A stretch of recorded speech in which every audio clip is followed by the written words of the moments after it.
All right, everybody, we're back. And this is Kate. This is Kate's turn. We're finally at the observatory where everything literally started outside of this gate and it's been locked. Now it appears as if we can go. So yeah, pretty cool. Berserk, Johners, how you guys doing? Okay, let's get into it.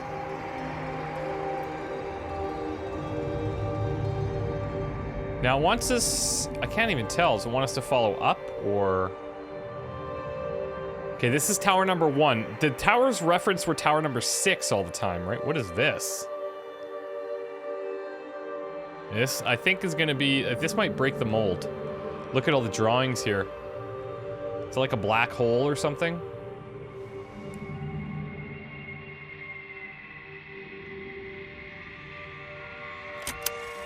On the plane, Stephen leaned across me and pointed out of the window.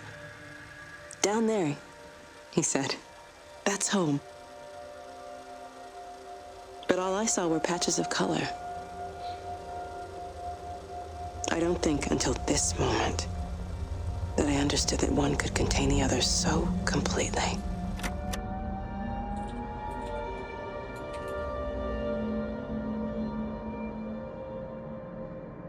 Okay. I want to hear this again. Oh, I can't. Okay.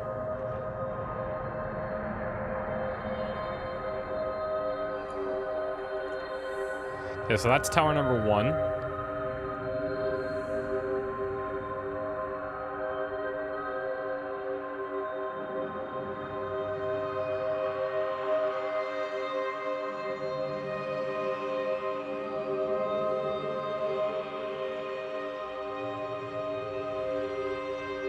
Oh, tower number 2 is over there. You know what? Let's do this sequentially.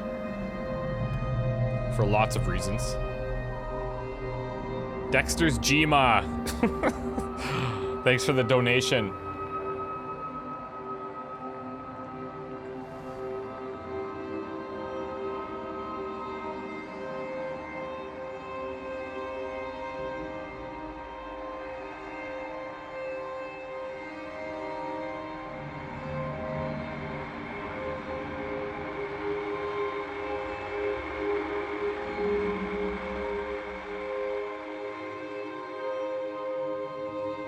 Oh, what are these? They're all doing the little butterflies. There's a 5, a 6. What the hell? Can't turn that on.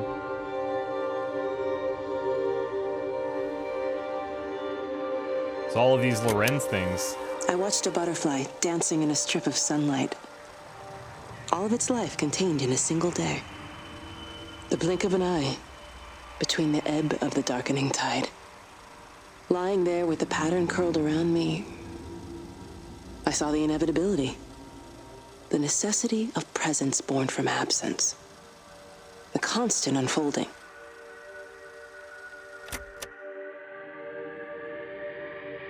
So she's starting to piece this together, I suppose.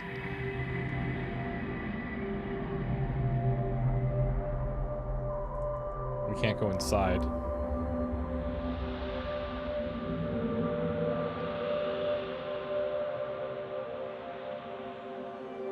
The hell are these?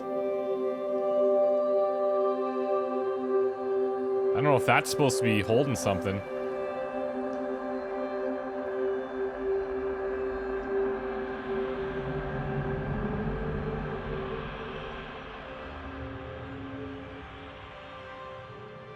Okay, let's go to the next one.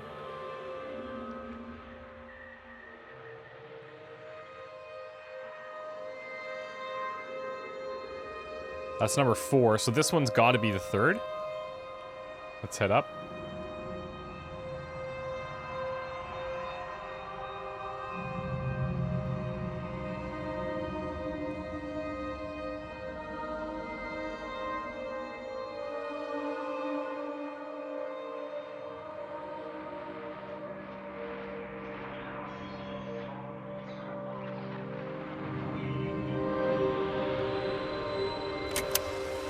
I know it didn't mean to hurt any of them. I try and explain why Lizzie tried to leave with her child and why it was wrong to stop her. I try and explain that much of what it did was wrong. It shows me Stephen and Lizzie together. And I'm happy for them. Really? Frank walks his fields with Mary. Wendy and Edward nest together in the orchards of their love. Jeremy lies at peace with his God at last. All of them are happy because they are together. I think she's... I understand it better now. It is a collector of time. Of butterflies. Wow, okay. Thanks for the sub, Otheme. I think she's referencing, like, what's happened... Look at... There's all this documentation of these orbs. What the frick?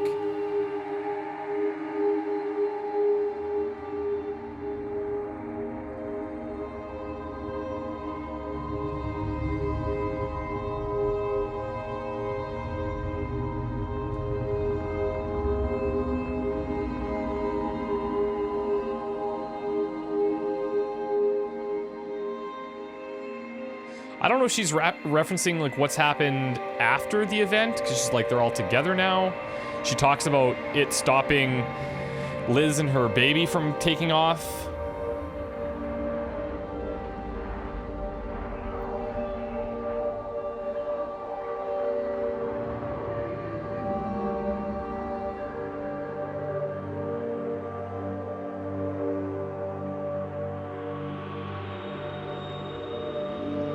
Number 4. Tower 6 is apparently the one where everything's been going down.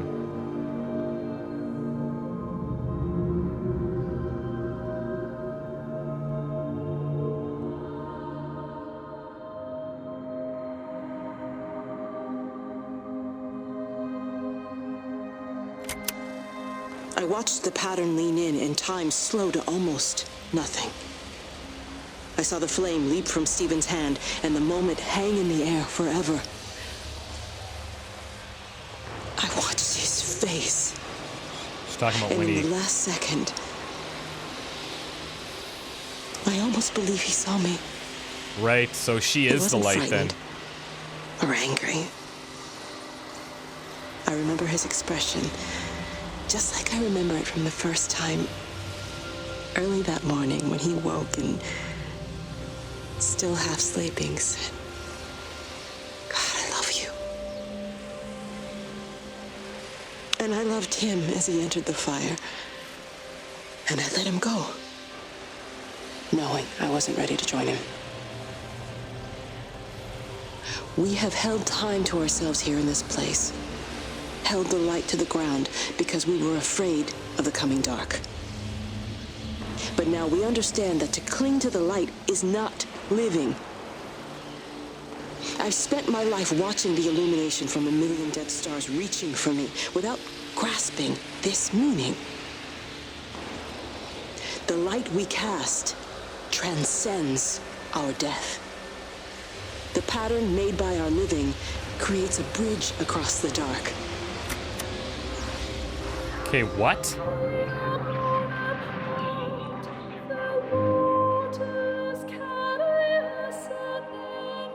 This is probably too smart for my tiny brain. But essentially, so what we do know is she has kind of become one with this light slash pattern.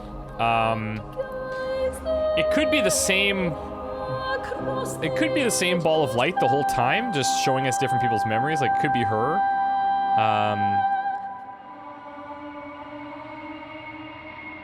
But I don't know.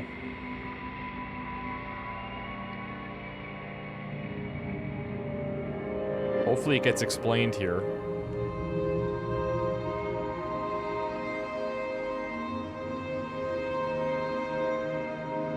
It's kind of like the idea that your presence resonates in the universe forever. That's well said. Could be.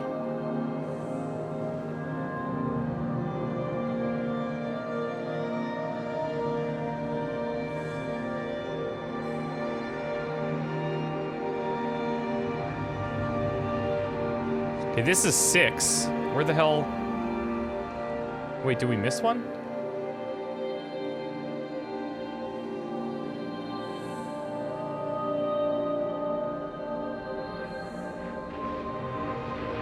What? Here's 5. Okay, this is creepy. It reaches out from the shadow of the tower, across the observatory, over the valley, and consumes the world. Everything is light now. Everything has come to rest. The world is scored by the traces we carved into it. Our presence is everywhere, the bridge joining our stories. This world existed before we came to it, and it will continue without us. In the empty fields and houses, our traces radiate, and others will come to dance in the light we cast. We can slip away gently, unafraid, knowing that everything will continue. Right, okay, so... kind of the idea that we live on even after we're gone, kind of thing.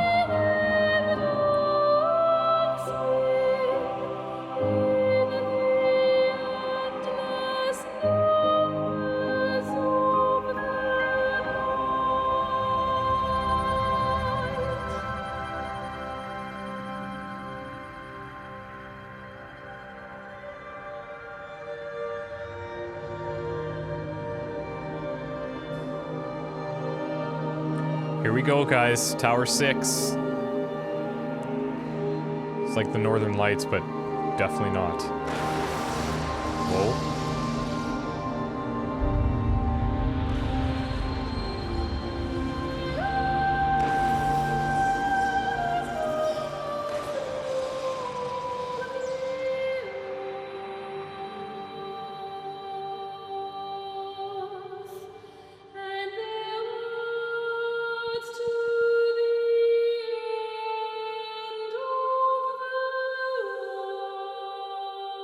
Whoa.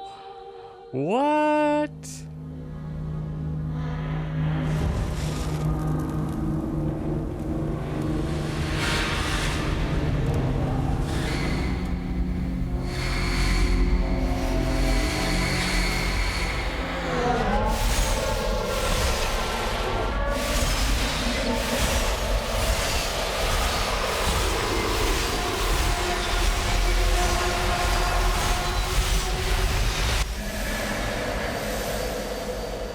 Here we go.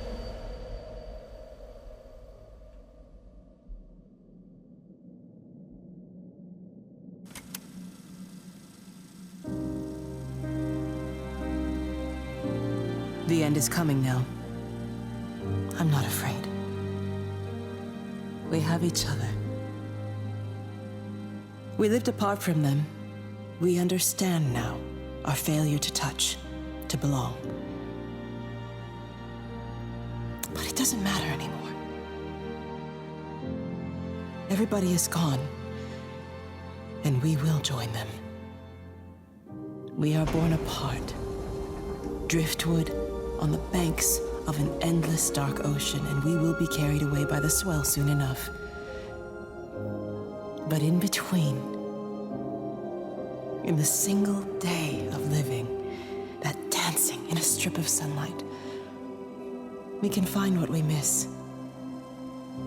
The love that makes us whole. The imminence. Everybody found their other. This pattern is mine.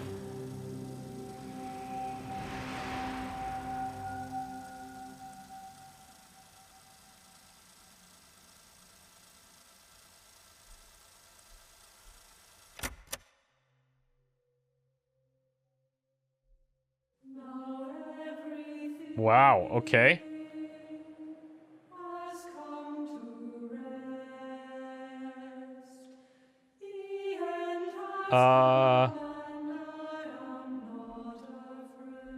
This is gonna take a minute to process.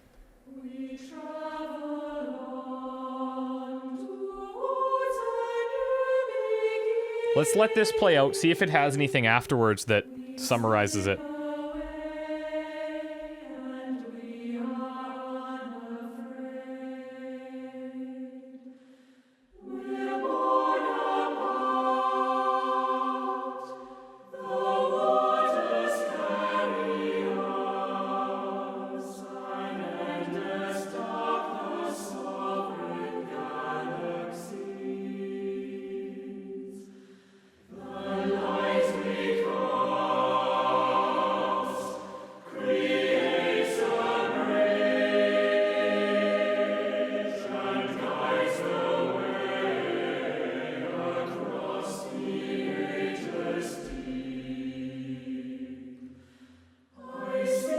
I really hope there's something at the end.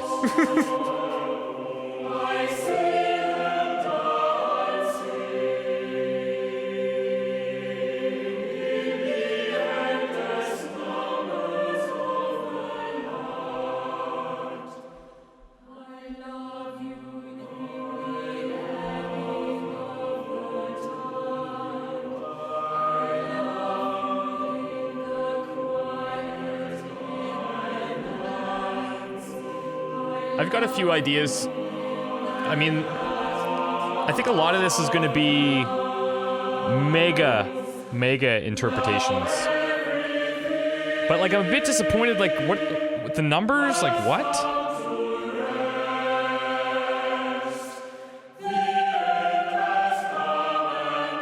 I kind of feel like maybe I didn't get it or something.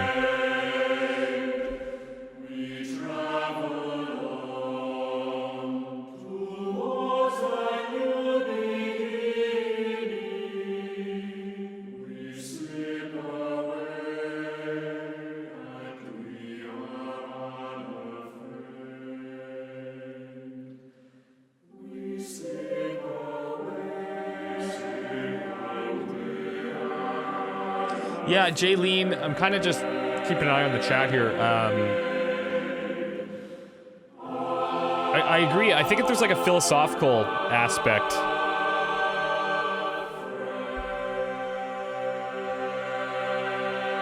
Okay, cross your fingers.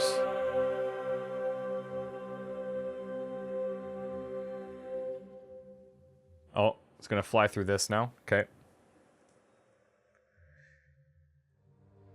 So, I mean, what did we learn? Let's kind of break things down a little bit as this goes on. I'm just going to reduce the volume a bit.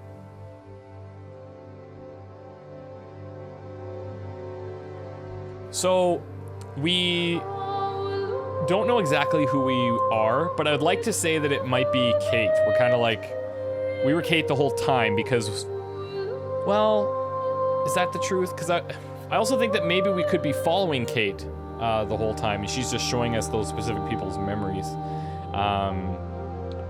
But what did we learn? So we learned there's a lot of drama in this town. I say that like half jokingly, half not, but the drama leads you to kind of really think about, you know, relationships and figure out how people interact with each other. And even in such a small town, like all of the secrets and the individualism that people have is pretty interesting. And I'm thinking at the end that with Kate, like the way she's talking is like, you know, this is my light. She's combined with the light. She obviously was there when Stephen committed suicide after he was kind of figuring this all out, but it seemed like that was yet another secret that she held from him, maybe. Like he had his secrets and she had hers, which was she maybe knew more than what was being what she was leading on. So, like, I don't know, like I'm trying to kind of dig into it here, but what's frustrating to me, to be honest, is the letters, like, or the numbers. We spend all this time really tracking down these numbers, and I'm sure there has to be some type of meaning, right? Like, there has to be a meaning to these numbers. What would be the point if you didn't? Maybe the specific numbers don't translate to anything, but maybe they, maybe each set of numbers kind of means something, and if you were to listen to all of the messages on that set of numbers, maybe those kind of link together somehow. LOL is saying that the answers to the code is there. If you Google the numbers.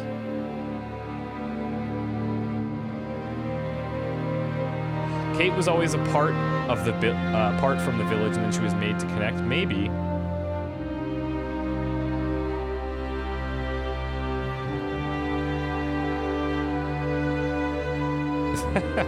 Weekending. Look, I'm a bit disappointed in the ending, obviously, but I enjoyed the experience. Like, for me, from a gameplay perspective, it was cool to go around and kind of piece together the story. Like, I have a ton of notes here, and I don't regret that. I think it was really cool to try and piece together exactly, like, who was with who and what was happening and the drama in this little town. That was actually kind of interesting. The game looked beautiful. The sound, the music was probably the best part, to be quite honest. But the ending is, I gotta say, it's a bit frustrating, and I'm disappointed that we don't have a clear resolution. And I guess, like, if you want to make a big philosophical game, that's cool. But I would like if it was like a little bit more straightforward, and maybe it's just me that can't get it.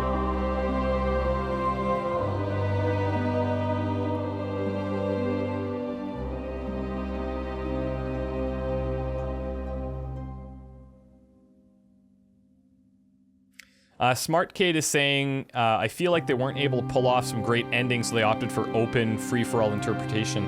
I mean, it could be, but, like, I think what they should have done is been like, okay, what if we would have went to each of those observatories at the end, and each of them had, like, something about these codes, right? Maybe through the final observatories, you were able to piece together what those codes actually meant. And then you could figure out, okay, who are we? Who are we as the player? Maybe that happens in like the final observatory, and then maybe we get to a point where it's like, okay, so show me the planes, show me what that actually did. How did these people actually die, or did they even? Is this just kind of a theoretical place in time?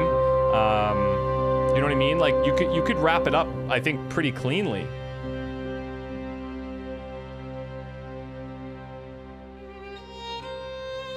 Yeah, Pumpkin, I'm disappointed the numbers were meaningless too, but I honestly think there's gotta be something, right? There's gotta be something. Why would they be there? That's a choice that they made to put them in there.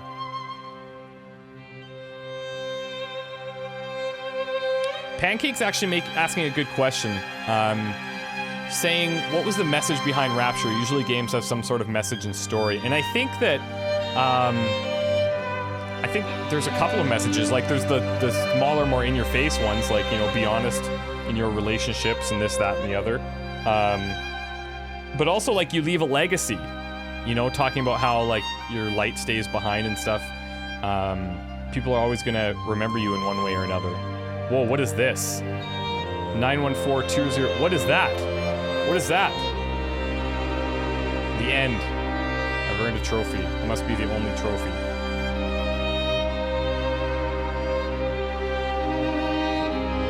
LOL, it's, to answer your question, like, do we need a clean-cut ending? We don't, but I think once you, especially for a game like this, where you put in a bunch of, they're essentially inserting code, right, into all the message that we heard, and I think it would have been cool to like, have that pay off for the player, to be able to figure out, like, oh my god, like, mind-blowing, like, oh, these are what all the numbers meant, and this, that, and the other, instead of not having that. Do you know what I mean? So, let's see. Oh, Matt Lucas is saying the numbers are... Oh, so this must be those last numbers you're saying? Okay, so hold on. The numbers are... They translate into... In the wake of a human being's death, what survives is a set of afterglows, some brighter and some dimmer, in the collective brains of those dearest to them.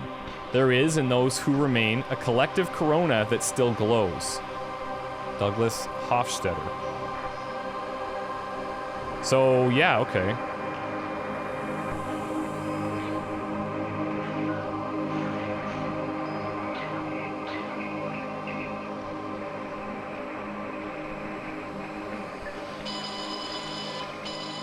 Matt Lucas, So you translated that last one there where it's A equals 1, B equals 2, C equals 3.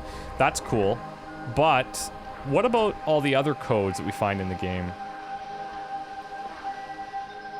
Old Lady Gamer is saying, light is energy and we are energy. Energy can't be destroyed, only transformed. That is the message, which is cool. I mean, I'm all for, like, interpretive stories. Like, we could sit and debate a lot of it, I think, but truthfully, I would have liked a more cleaner ending, but let's see what else. Captain Frantic is saying, what were the nosebleeds about? I think that was, like, I don't know if it was like an infection or what have you, but it was obviously starting to take over these people, and that's why he wanted to order the airstrike.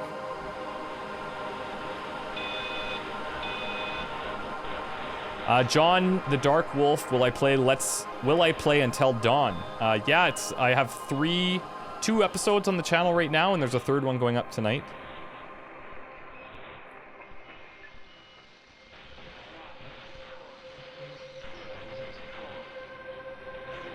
Yeah, LOL, 100%. I totally agree with you on this part. He's saying, I think with this game in which you know nothing, we don't really need to know who and why and for what purpose. We need to focus on, I think, the feelings and connections, which that's what I was kind of referring to as well. Like, if we really break down what the game is about, it's about figuring out who's who through the legacy that they left behind. Because all that we're experiencing the whole time is memories. And your memories of somebody can either be good, bad, whatever. I'm really simplifying here. But, you know, we're living through other people's experiences. Luckless is saying, if you look at the Morse code translation of the tones for the radio message, it looks like they spell something out. Which is what?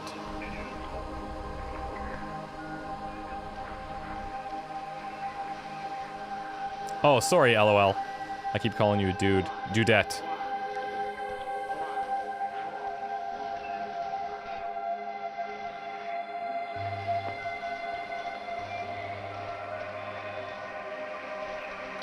Yeah, so look, did I enjoy the experience? Hell yeah. Like, last weekend, I think we played for, what, 4 hours? And then I was thinking about it literally the whole week, like, non-stop, thinking, like, what the hell could possibly happen? I enjoyed all my time today. Yeah, the ending could be a little bit more in our face, but it was a really cool experience. Like, the Chinese room is doing some interesting stuff.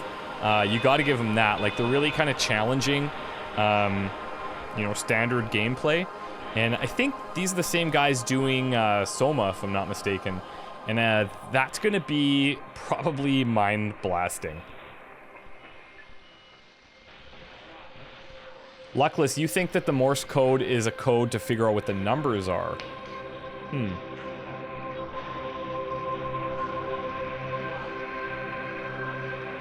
Magic Turnip, the Chinese room also did Dear Esther and Amnesia Machine for Pigs. And Jazz, you know what, 100% I agree with you. Like, a lot of people, there was actually a comment on today's Rapture video, I think, that was saying, you know, I really wish that you would do single-player games only on YouTube because if it's like a blind playthrough, then it's not fun to talk to the other people and this and that. And I kind of think that this game, if I would have been playing it by myself, I wouldn't have enjoyed it nearly as much as if I was playing with everybody here. So, like, this was actually a lot of sit down, like a lot of chat with you guys, which I actually really enjoyed.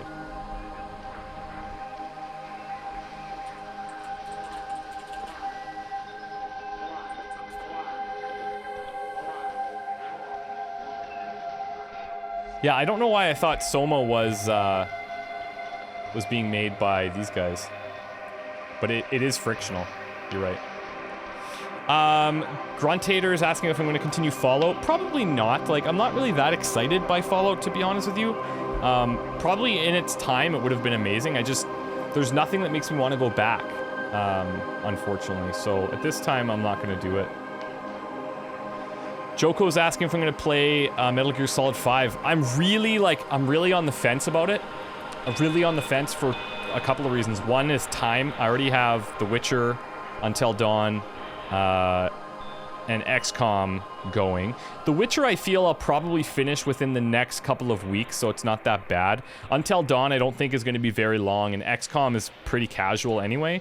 So, you know, I feel like I haven't done anything, like, really relevant and new on the channel for quite some time, so I'll probably play Metal Gear Solid 5. I'm really been looking forward to it, so...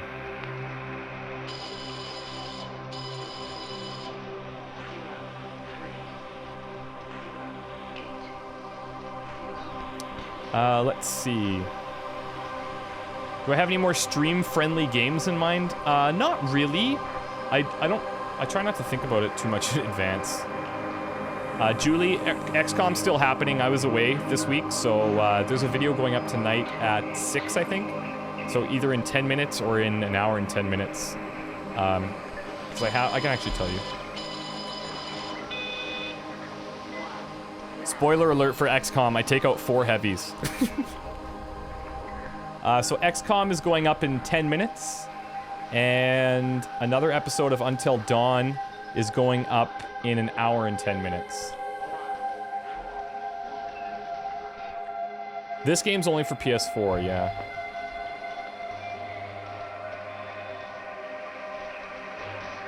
What's the next game I'm gonna live stream? I don't know, actually. That's really interesting. I'm usually open to suggestions for live stream stuff. I don't know that I'm gonna play the new Dragon Age DLC. I heard it's pretty good, though. Well, old lady's asking if I'll ever go back to play Dragon Age 1. Probably not. I tried to play Dragon Age 1 a long, long time ago, and 10 minutes in, I just couldn't handle it for some reason. One of the things that if I'm just being really honest with you guys, one of the things that I struggle with is, you know, I play these, like, really, really long games, and they're very involved, and they take up a ton of time, which I like, don't get me wrong, but sometimes it's nice to not have that huge commitment. And, you know, I really don't like starting a game that I'm not going to finish, so if I'm going to commit to a longer game, I have to really decide, like, is this going to be something I want to do? Like The Witcher 3, for example, like, I love sitting down every day playing The Witcher 3. I love that. So starting a new series is always kind of stressful for me.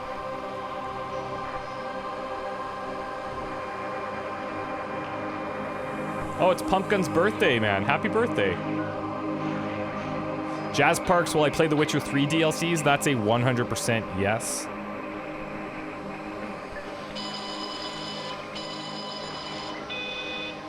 Weekendering, asking about playing Until Dawn on stream. I kind of have this quote-unquote rule. I guess it's not really a rule, it's my guideline that I don't want to split the content. If I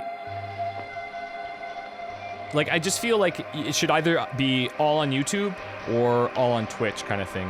And I'm always going to upload my Twitch stuff to YouTube, but I just kind of feel that if you split it like that, it's not as, I don't know, it just feels weird. It just feels a bit weird.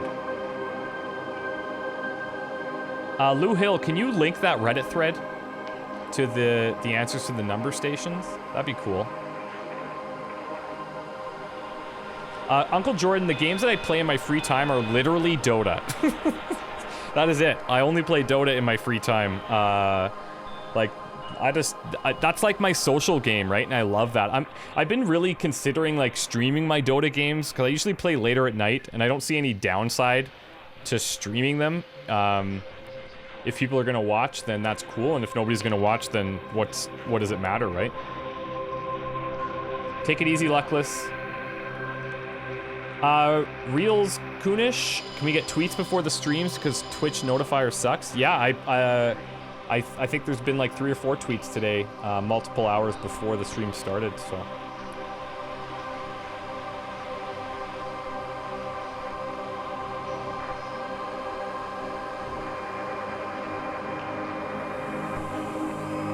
Journey, I played on the channel already, so that one's done, LOL. Children of Light has always been interesting. Julia, I know you're right about people leaving games unfinished. It's just a personal thing. Like, I don't like to do that. But, like, if you start a game and it ends up, like, not resonating with you, then, like, it's best to stop, right? Okay, let's check out this Reddit thread for the number stations that somebody linked here.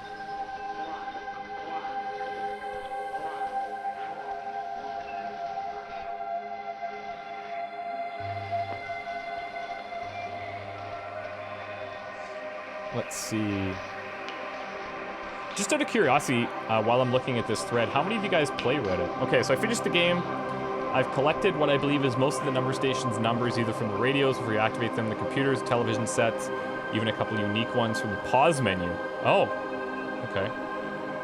The dots in the front designates how many beeps were heard before the numbers were read out loud, though I think they're a red herring.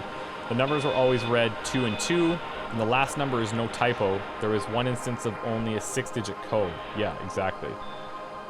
I did originally have a record of where I heard the numbers as well, then they got repeated as much throughout the story, so it didn't seem to matter.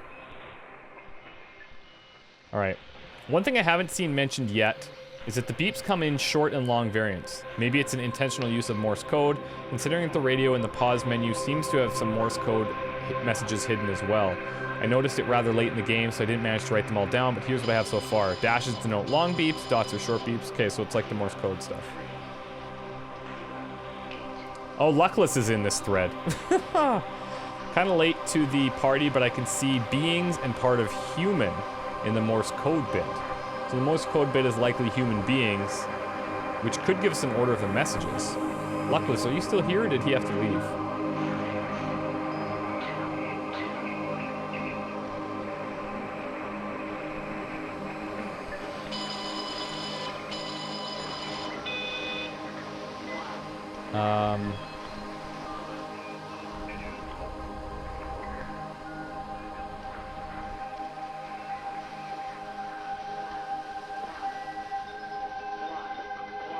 Yeah, I'm not seeing anything here in this Reddit thread. Like, there's nothing that's really helping.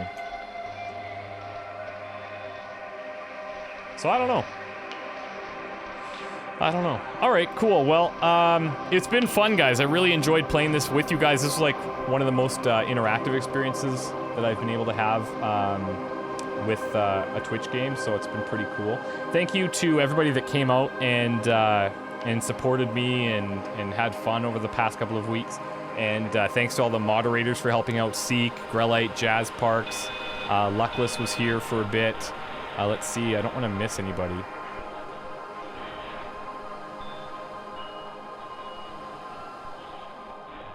Amuga, Christine SPS, Desperium, Jargonaut, Joko Smash. Thank you guys, I really appreciate it. And to the group that's been here for the past 2 weeks each Sunday, you guys are a really good bunch. I think the moderators have had a pretty easy time. So that's really cool, and that's a pretty good sign. So I'll probably be back next Sunday. Don't know what it's going to be, but follow me on Twitter. That's where I usually announce it. And I'll put up a video usually the same day saying here's what I'm going to be streaming later. So yeah, that's it. Thanks, guys. We'll talk to you soon, and take care. Goodbye.